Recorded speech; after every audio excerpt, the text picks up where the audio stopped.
Një përshëndetje të nderuar shikues në edicionin e mesditës në Top Channel. Partia Demokratike ka mbledhur kryesin dhe ish deputetët e grupit parlamentar. Në këto momente lidhemi me Selim Bluku, është gazetari i politikës i Top Channel, Muhamet Veliu. Muhamet, përshëndetje, cila është agenda e kësaj mbledhje të kryesisë? Ardhja e shtuna dhe diela nuk kanë qenë ditë pushimi për Partinë Demokratike, ka rreth 60 minuta që në drejtimin e kryetarit Lulzim Basha, Partia Demokratike ka mbledhur kryesin dhe ish grupin parlamentar të saj. Ne kemi arritur të mësojmë disa detaje se çfarë ka deklaruar zoti Basha në hyrje të kësaj mbledhje. Ai është shprehur se raporti OSBE Odirit dhe rezoluta e Bundestagut, duke shpresuar se deri në tetor nuk ka ndërhyrje negative nga vendet skeptike, është skanimi më i mirë i situatës në vend. Jemi futur në fazën finale të zgjidhjes së krizës, ka deklaruar Lulzim Basha. Zgjidhja e krizës, ka theksuar ai, mbetet imperative dhe objekt kryesor dhe vjen vetëm duke u drejtuar sovranit me zgjedhje të lira dhe të ndershme. Po ashtu, zoti Basha ka thënë se asnjë iluzion se aksioni opozitar do të ketë ndërprerje, krahas aksionit opozitar dhe qytetar, do të vazhdojmë me përfundimin e programit dhe alternativës që do të ofrojë Partia Demokratike.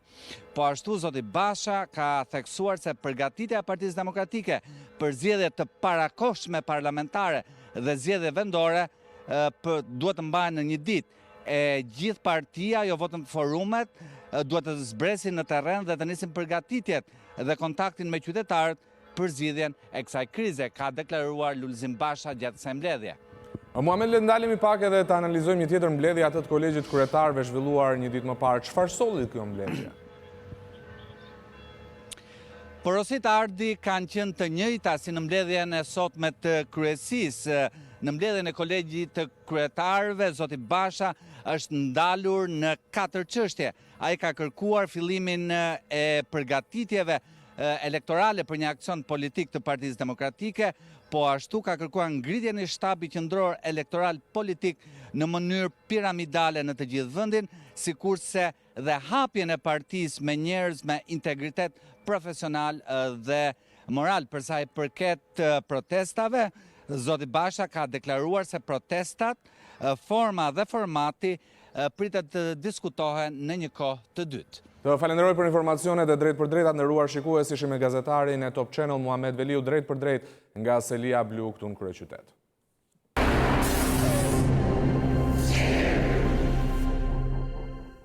Qelit për regjimin e ashpër 41 bis janë bërë gati dhe në paraburgimin 313 edhe në burgun e Peqinit.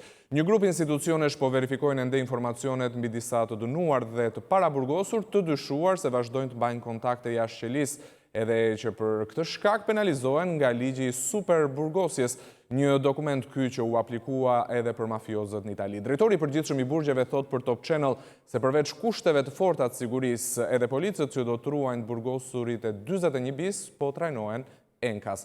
Këshilltarja e ministres së drejtësisë shton se prokuroria nuk ka sjellë ende emrat e parë që më pas miratohen nga vetë ministri. Ndjekim për më shumë Anila Hoxhën.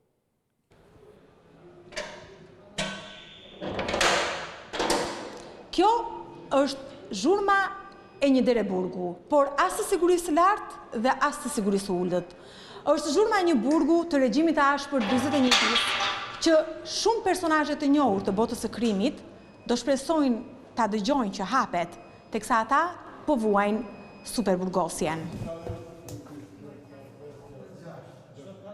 Në qoftë se personi sipas ligjit vazhdon dhe në ambientet e burgut, si në paraburgim dhe në burgim, vazhdon të ketë kontakte me organizata kriminale, atëherë përgatitet dosja e këtij personi. Më pas, kjo dosje kalon në hallka të tjera, është ngritur dhe një strukturë në Ministrinë e Drejtësisë. Dosjet e para nuk kanë ardhur akoma, ne jemi në pritje nga prokuroria, e cila besoj që është angazhuar dhe po verifikon informacionet që kanë ardhur, po plotson dosjet dhe më pas ato do të përcillen në strukturat e Ministrisë së Drejtësisë. 41 bisi do instalohet tek ajo godina aty.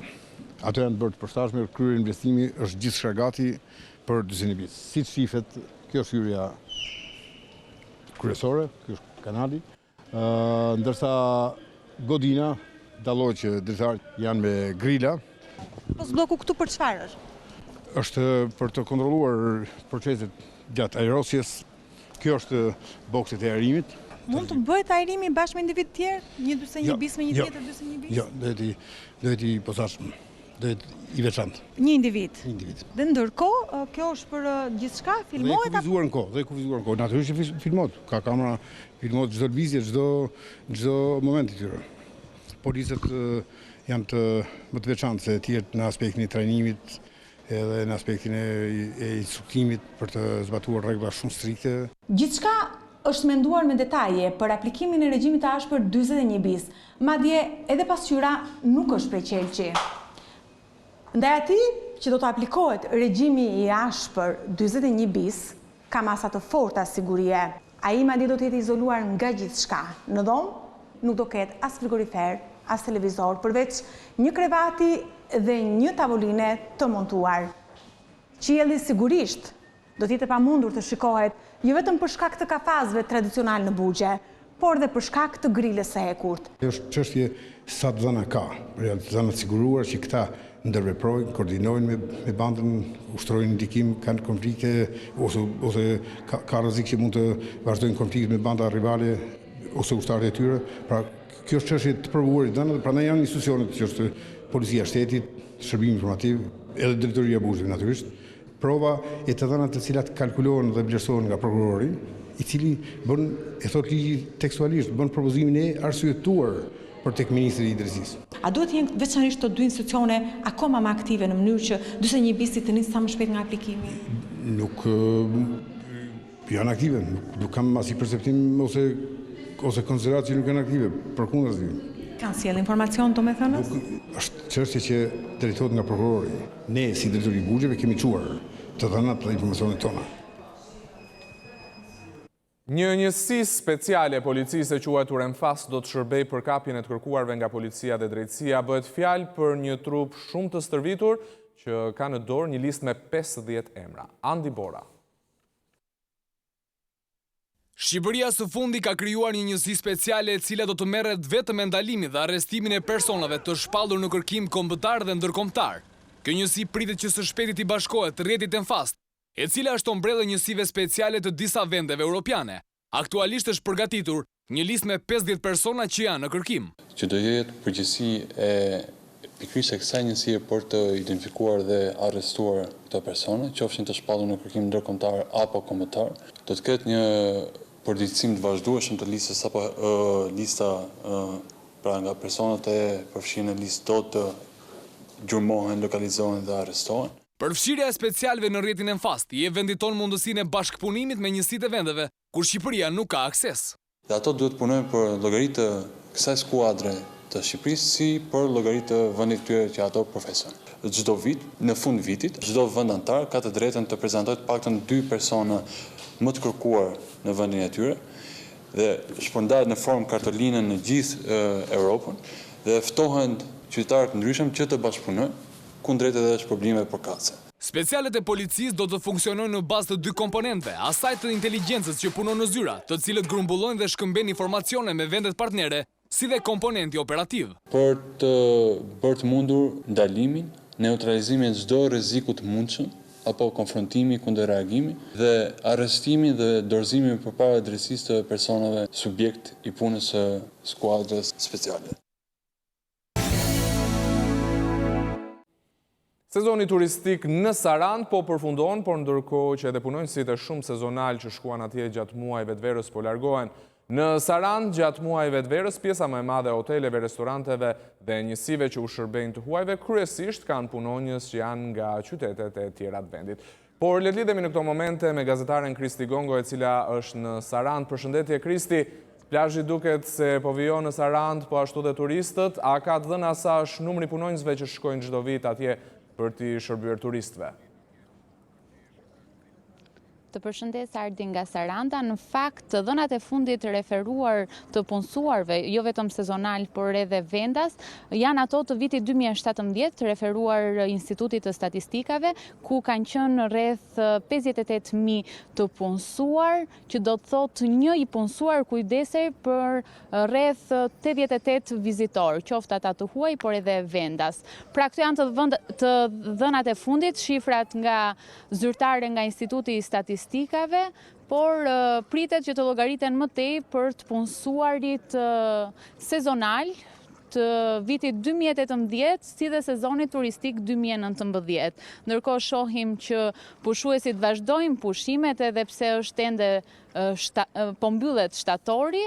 Sezoni turistik është në vijim dhe ne jemi këtu me Emën, e cila është menaxhere në Bougainville Bay, është një nga resortet më të mira në jugun e Shqipërisë dhe Ema është nga Tirana, por është vendosur për sezonin turistik për të punuar në këtë resort. Ema, të përshëndes. Përshëndetje. Në fakt si ka qenë kjo eksperiencë, mund të themi për ty? Kjo eksperiencë deri tani një eksperiencë shumë e bukur. Pak sa e ngarkuar si sezon, por që eksperiencë shumë e bukur. Kur ka filluar sezoni turistik dhe sa pritet të zgjasë? Atëherë, sezoni turistik ka filluar në datën 8 maj edhe pritet të përfundojë në datën 6 tetor. Duke qenë se jemi në Bougainville Bay, a mund të na thoni ju jeni vetëm punonjëse sezonale apo ka më shumë punonjës sezonal në këtë resort dhe më pak vendas? Atëherë, të them të drejtën, ka më pak vendas edhe më shumë sezonal. Por që edhe vendasit ato që janë të përqendruar këtu, pjesa më e madhe pastaj vjen nga Tirana me sezone. Dhe ju qëndroni këtu për më shumë se 4 muaj? Deri ku do qëndroni? Atëherë, sezoni këtu do mbyllet në datë 6, besoj nga data 7 do rikthehemi në Tiranë. Keni ende grupe turistike që vinë? Patjetër, deri në 6 tetor ka prenotime grupe të huaja, kanë përfituar paketa të ndryshme të cilat resorti i ka bërë, edhe vazhdon akoma prenotimet, por gjithsesi do e shohim. Deri në datën 6 është e planifikuar. Ema, në fakt ju kaloni këtu 4 muaj dhe merrni vendimin të largoheni nga vendbanimi edhe të lini edhe punën andej. A është e lehtë të rikthehesh në Tiranë dhe të gjesh një vend pune? Varet, të them të drejtën, nuk është se kam shumë vështirësi në gjetjen e punës, jam akoma këtu edhe kam oferta pune që më presin në Tiranë, përfshirë edhe kompaninë ku po punoj aktualisht, po që rikthimin në Tiranë 2 javë pushim, pastaj i rikthehemi jetës së Tiranës. Faleminderit, Ema. Faleminderit juve. Ardi, linja për ju? Të falenderoj Kristi Gongo drejt për drejt nga Saranda në këtë edicion të mesditës në Top Channel. Edhe në Durrës vijon plazhi në këto ditë vjeshte, përveç vendasve që shfrytëzojnë detin në fundjavë, ka ende shumë pushues të huaj që po shijojnë këtë moment, me çmime shumë të ulta, por edhe me një motë të mirë. Në Durrës bëhet plazh edhe në ditët e fundit të shtatorit. Buzë Adriatikut nuk janë vetëm plazhistët e fundjavës, por edhe të huaj që po kalojnë pushimet. Për çdo që kërkon qetësinë dhe çmimet e arsyeshme, plazhi në këtë periudhë konsiderohet ideal për pushime. Është shumë e rëndësishme për ne të pushojmë në vjesht. Fillon shkolla e puna dhe njerëzit largohen. Ka më pak njerëz dhe më shumë qetësi, edhe çmimet janë pak më të lira se në verë. Por të paktë janë ata që kanë luksin të pushojnë atëherë kur të tjerët punojnë. Ndaj për shumë kompani dhe institucione brenda dhe jashtë vendit, vjeshta shfrytëzohet për të bërë një kthim të butë në punë. Kryesisht janë nga shtetet europiane, kemi dhe amerikan, për shembull sot vjen një grup shumë i madh amerikanësh, të cilët së fundmi e kanë zbuluar Shqipërinë si destinacion dhe janë gjithmonë më shumë duke ardhur, duke synuar drejt këtij destinacioni të re. Të tjera grupe nga vendet skandinave dhe Italia mësohet se janë akomoduar në hotelet e shumta të plazhit dhe qytetit të Durrësit. Krahas aktiviteteve të tyre të huajt po zhvillojnë edhe ture në sitet arkeologjike dhe qytete të tjera me interes historik kulturor të vendit.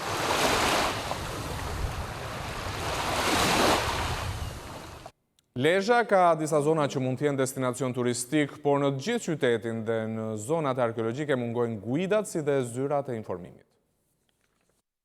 Qyteti i Lezhës nuk ka udhërrëfyes turistik, por as zyra informacioni në shërbim të turistëve. Lezhë ka pika turistike të shumta, të cilat mbesin pa vizitor, në mungesë të udhërrëfyesve. Më vjen mirë që thirrjes në faqen zyrtare të bashkisë janë përgjigjur shumë aplikues, 17 prej tyre do vazhdojnë trajnimin dhe në fund të 3 mujorit që do nisë në muajin tetor do të certifikohen dhe do të jenë gati për tregun e punës. Ato 2 zyrat info që do vendosen, një në Shëngjin dhe një në Lezhë. Zyra e punës mendoj bashkëpunim me Bashkimin Lezhë që të organizojnë kursin e guidës turistike. Ky kurs do jetë 3 muajor. E mira e këtij kursit është se të gjithë pjesëmarrësit që bëjnë këtë kurs do ta kenë të sigurt vendin e punës. Pra tregu i punës për këto kursant do të jetë i garantuar. Lezhë me pozitën e favorshme gjeografike, me burimet natyrore turistike dhe me numrin e madh të objekteve historike dhe arkeologjike, ka mundësi të mëdha për zhvillimin e turizmit. Në Kolonjë po mbahen ditët e trashëgimisë. Disa evente kushtuar traditës së zonës janë duke u zhvilluar gjatë gjithë ditës. Lidhemi me gazetaren Doriela Çule, e cila ndodhet atje. Përshëndetje, Doriela, çfarë është në agjendë sot në Kolonjë? Përshëndetje, prej mëngjesit sheshi Rilindja në Kolonjë ka nisur të gjallërohet nga aktivitetet të shumta, të cilat kanë në fokus jo vetëm trashëgimin kulturore. Në fakt, në shesh kemi në njërin krah një panair ku janë ekspozuar prodhimet bio dhe të gjitha prodhimet artizanale të zonës, tradita e ershme e Kolonjës, e pasqyruar dhe reflektuar tek qylimat e punuara nga gratë kolonjare, punimet e tjera të dorës, por edhe prodhimet ushqimore të cilat janë të gjitha bio, ndërkohë që nuk mungojnë ekspozitat, punimet në piktur që pasqyrojnë disa nga atraksionet kryesore të kësaj zone malore kaq të bukur, ndërsa pas meje ndodhet edhe kazani i rakis. Kolonja njihet për prodhimin e rakisë së kumllës, por edhe rakive të tjera, por gjithsesi ajo që është më interesante është fakti i demonstrimeve që po bëhen këtu, janë të gjitha demonstrime që po pasqyrohen për të gjithë ata që kanë zgjedhur të jenë sot në Kolonjë dhe të shohin nga afër traditat. Nga ana tjetër nuk mungojnë edhe prodhimet ushqimore apo zajrete dimrit që përgatiten në këtë periudhë nga gratë kolonjare, trahanaja, petkat, por edhe shumë produkte të tjera që i bëjnë të veçanta këto zona. E gjithë dita do të jetë plot me aktivitete. Në fakt është menduar nga Bashkia e Kolonjës që të nisë aktiviteti prej orës 9 të mëngjesit e të mbyllet buzëmbrëmjes. Janë 14 orë aktivitete që pasojnë njëra tjetrën dhe që për hir të së vërtetës japin gjallëri këtij qyteti ku evente të tilla ndodhin rrallë. Ka patur një interesim nga banorët e zonës, por nuk mungojnë edhe vizitorët të cilët kanë zgjedhur Kolonjën pikërisht për të kaluar fundjavën dhe për të vizituar dhe për të mësuar më shumë rreth traditave të pasura të kësaj zone. Mirë, të falenderoj, Doriela Çule, drejt për drejt duke na raportuar për eventet e sotme për traditën kolonjare. Në Gjirokastër prej disa ditësh po mbahet eventi Sofat Fest me shumë muzikë, polifoni dhe valle. Kjo fest ka mbledhur shumë banorë të Gjirokastrës, por edhe turist.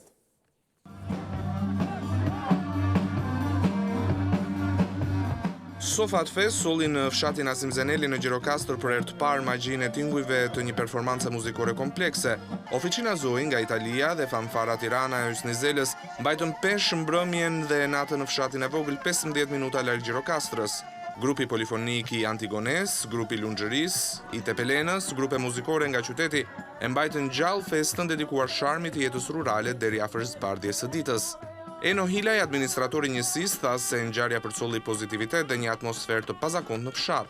Fshati ka pritur dhe ka hapur dyert dhe oborret e shtëpive me të gjitha mundësitë dhe traditat tona që kemi. Më parë gjatë ditës, vizitorët e shumt nga gjithë Shqipëria si dhe 10 turistë të huaj shijuan mjaltin, rakin, produktet e gatuara në fshat. Një pjesë e vizitorëve kanë shijuar momente ndryshe në një kinemat improvizuar verore. Hysni Zela nga Fanfara e Tiranës tha se jeta në fshat meriton të festohet dhe se festat të tilla ndryshojnë stilin e jetës dhe vëmendjen edhe për problemet e tjera si mjedisi dhe turizmi. Kjo është një atmosferë jashtëzakonshme. Aq më tepër që kanë ardhur dhe një grup nga Italia, që siç po e dëgjojmë tani po këndojnë shumë bukur. Edhe vizitorët dhe ofruesit e shërbimeve kanë shijuar këtë mjedis ndryshe. Magda nga Polonia thotë se gjendet në vendin e duhur. Beautiful, beautiful people are having fun. Atmosfera është fantastike, gjendem në vendin e duhur për të shijuar pije shumë të mira, valle shqiptare dhe njerëzit janë shumë miqësorë. Local tradition, beautiful. Po bëjmë koktejlet e rakis, edhe shikojmë atë kënaqësinë e njerëzve që po edhe ato kur eshtën provojnë rakit, edhe koktejl rakie pak si më modernizuar. Sofat synon të kthehet në një event përvitshëm lokal për t'i bërë atraktive destinacionet rurale. Fundjavën tjetër ai do të zhvendoset në Libohov.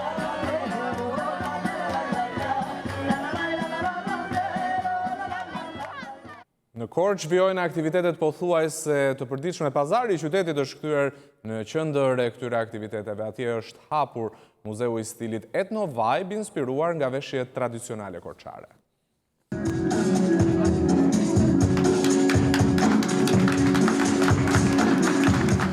Të gjitha femrat mund veshjen moderne frymzuar nga tradita në muzeun e stilit Etno Vibe në pazarin e vjetër të Korçës, inspiruar nga veshjet korçare.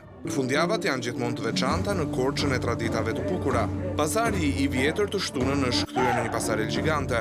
Trashëgimia kulturore është harmonizuar në një mënyrë unike, mes ansamblit me arkitekturë të veçantë dhe veshjeve frymzuar nga kostumet karakteristike. Frymzuar nga veshjet tradicionale të Korçës, stili modern erdhi i veçantë dhe bashkëkohor, duke synuar që veshjet vind përshtatura për t'u veshur nga të gjithë.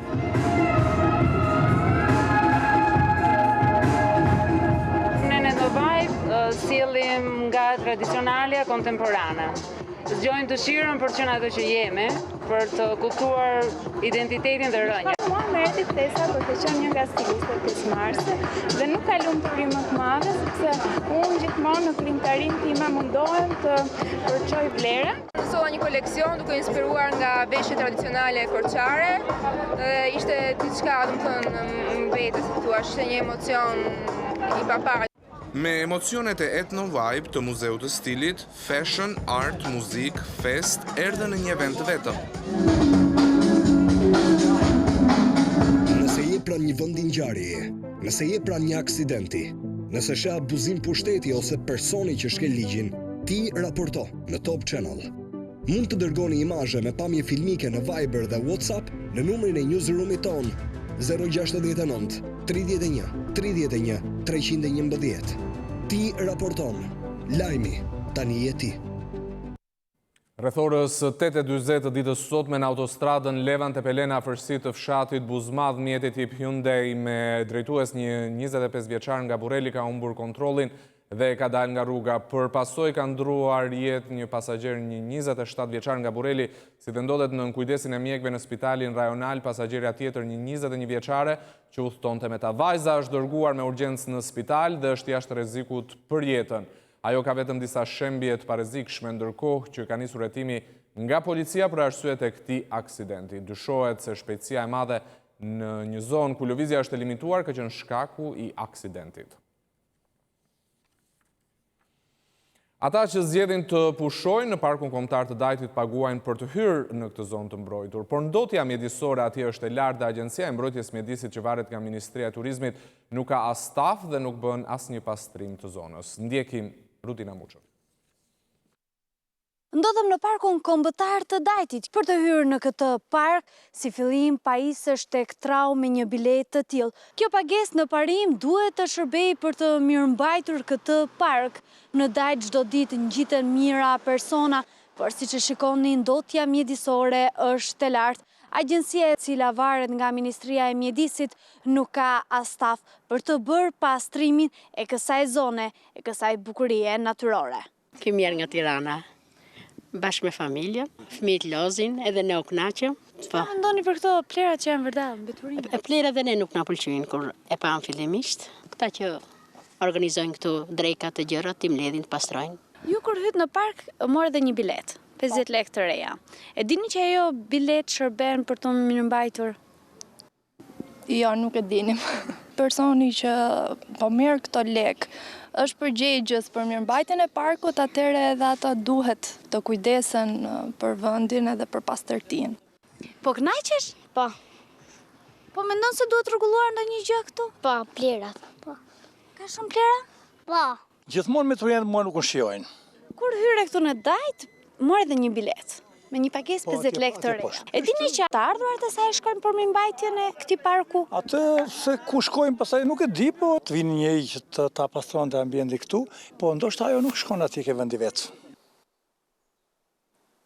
Zgjidhja do të ishte kalimi i këtij parku në varësi të Bashkisë së Tiranës, kështu pastrimi dhe mirëmbajtja do të ishte shumë herë më i mirë. Për Top Channel nga parku kombëtar i Dajtit, Rutina Muça. Sërish mendimin e biznesit, Bashkia e Tiranës po i jep zgjidhje banorëve që u dëmtuan nga tërmeti. Banesa e një familje me 7 antar në fshatin Picall të Petrelës është bërë e pabanueshme pas tërmetit të 21 shtatorit. Familja e mënyrë stafësi ka kaluar këto ditë tek të afërmit e tyre. ndërsa kryefamiljari thosë se në këtë shtëpi s'mund të jetohet më. Për rindërtimin e shtëpisë është angazhuar Bashkia e Tiranës, duke pasur edhe mbështetjen e komunitetit të biznesit. Kreu i bashkisë Erion Veliaj siguroi familjen Stafa se viti i ri do ta gjejë në shtëpinë e re. Do ta rregullojmë shtëpinë për ty, për nusën, për 4 kalamajt, për gjyshet. Ka pas një merak shumë të veçantë kryeministri që ta zhurnoj për ditë ku jemi me shtëpitë. Si kësaj here nuk ka pas një reagim. Ka qenë shteti në kom, sidomos në fillim fare për shpëtimin e njerëzve, dhe pastaj në kom për në kohë rekord për të kapur të gjitha shtëpitë, për t'i vlerësuar shtëpitë si puna jote që ishin ndërtuar në mënyrë modeste dhe që ishin të parët që morën një kolpo, gjithashtu do ndërtohen të parët. Ata që kanë një suva ose një gërvishje, sigurisht që me ato do merremi. Kryesisht shtëpitë e fugarenjve, shtëpitë atyre që i kanë bërë me shumë mundë dhe me mjete rrethanore dhe me kushte primitive, kështu që t'i japim atyre rëndësi. Për kreun e bashkisë, rindërtimi i shtëpive të dëmtuara ka filluar menjëherë pas konstatimit të dëmeve. Ishte kjo për punë zgjedhje, për punë politika s'boj kur. Fakti që sot s'kemi asnjë nevojë tillë, po vetëm njerëzilliku që ta mbarojmë këtë punë dhe dalim faqe bardhë dhe kjo sfidë që na solli Zoti e natyra, ta përballojmë me dinjitet. Bashkia e Tiranës për një javë po bën vlerësimin e të gjitha shtëpive të dëmtuara nga tërmeti, duke ofruar mbështetje për familjet e prekura.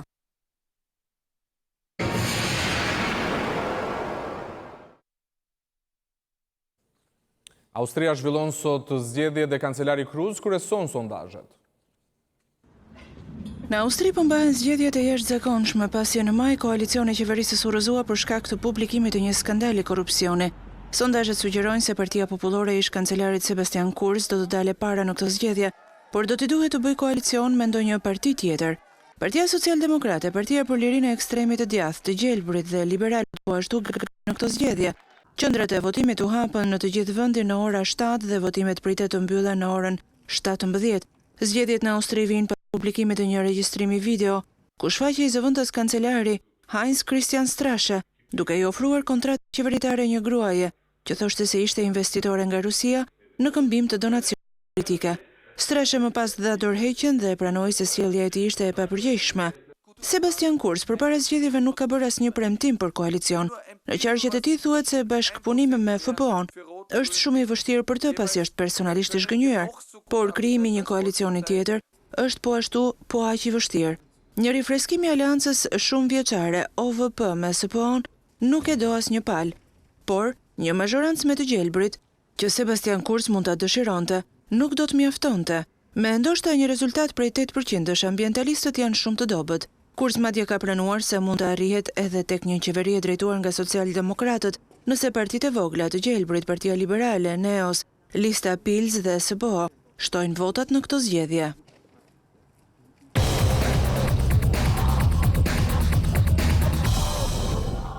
Sot pasdite do të luhet ndeshja derbi e kryeqytetit mes Tiranës dhe Partizanit.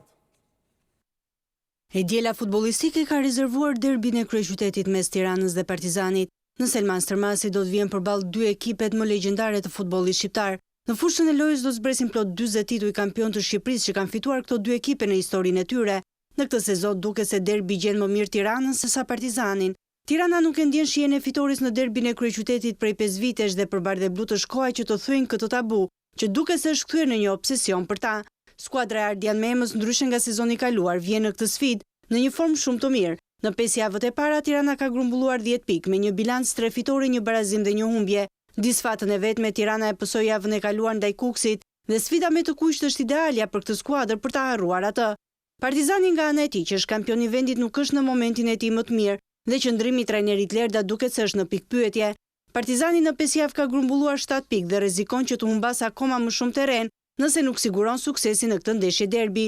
Një fitore e mundshme ndaj Tiranës nuk do të bëjë gjë tjetër veçse do të rrisë moralin e Partizanit në sfidat e ardhshme të superiores, por në këtë ndeshje derbi pritet që spektakli më i madh të jetë në shkallë. Sfidat të tilla kanë shfrenuar fantazinë duke krijuar koreografi të jashtëzakonshme dhe duke bërë ambientin shumë të zjarrt, ashtu siç i takon një ndeshje e derbi. Emocionet e këtij derbi të shumë pritur dhe spektakolar do të përçohen tek të gjithë admiruesit e futbollit nëpërmjet platformës digital. Vitin e kaluar, skuadra e Vllaznis në basketbol për meshkuj sigurojnë mbijetesën në kategorinë e parë vetëm në ndeshjen e fundit, por në këtë sezon shkodranët kërkojnë titullin kampion, ndërsa kuqeblut Do të marrin pjesë edhe në Ligën Ballkanike që pritet të fillojë këtë muaj. Lidhemi direkt me Shkodrën me Klodian Zhivanin, gazetarin tonë. Përshëndetje Klodian. Nga një sezon shumë i keq, basketbolli vllaznisë është rritur ndjeshëm tashmë. Përshëndetje, është vërtet kampionati i ri i basketbollit për meshkuj, ku vllaznia ndryshe nga viti i kaluar, siç e the edhe ti, këtë sezon pretendon për titullin kampion. Ne do të kemi në një intervistë të shkurtër presidentin e këtij klubi, zotin Alban Xhaferi. Zoti Xhaferi, ditën e shtunë nis kampionati. Çfarë objektivash ka vllaznia për këtë sezon dhe si është gjendja e skuadrës? Mbasi bëmë një riformatim të ekipit, ofruam disa lojtarë cilësor të huaj dhe duke i bashkëvepru, duke bërë një harmonizim me lojtarët vendor. Normalisht objektivat tonë janë për të ecër lart gjithmonë drejt titullit kampion, sepse vllaznia është një emër i madh, është një vllaznia si përfaqëson shumë emra të mëdhenj dhe kjo është objektivi kryesor i sezonit, që ne të bëjmë një përfaqësim sa më dinjitos dhe normalisht luftojmë për titull. Prej 2 vitesh vllaznisë i mungon trofet. Do të jetë vështirë këtë sezon dhe kë shikoni si rivalin kryesor? Kampionati i basketbollit po rritet shumë vitet e fundit, sidomos 2 vitet e fundit. Kemi të bëjmë me skuadra shumë cilësore, siç është Goga Basket, Teuta, gjithashtu Tirana dhe Partizani janë skuadra që kanë emër dhe kanë normalisht një histori. Por besojmë si skuadra Goga dhe Teuta, me çfarë shohim edhe me investimet që kanë bërë, do të jetë një rival i fortë. Por na synojmë gjithmonë që të pretendojmë të kemi një konkurrencë fortë dhe normalisht është e rëndësishme se basketbolli po rritet dhe i bëjmë thirrje gjithë tifozave dhe gjithë ambientit sportiv shqiptar në përgjithësi të ofrohen ta njekin basketbollin, sepse basketbolli është me të vërtetë një sport i bukur, sport që ofron shumë emocion gjatë lojës dhe do të mbeten shumë kënaqur. Këtë muaj nis edhe Liga Ballkanike, çfarë objektivi ka vllaznia? Është e vërtetë ne kemi marrë pjesë në muajin tetor nis, diku ka data 22, por nuk është finalizuar akoma data. Ne kemi vendosur të marrim pjesë këtë vit në Kupën Ballkanike. Është një kompeticion goxha i fortë që do ketë pjesëmarrës skuadra nga Maqedonia, nga Malezi, Bullgaria, Kosova dhe kjo ishte një llorat që ne ja bëmë tifozërisë shkodrane. Faleminderit. Shpresoj të kemi një sezon të mirë. Faleminderit. Klodian Zhivanit falenderoj për intervistën me zotin Xhaferit, nderuar shikues. Me këtë intervistë kemi përfunduar edhe edicionin e mesditës në Top Channel. Faleminderit që na ndoqët mirupafshim.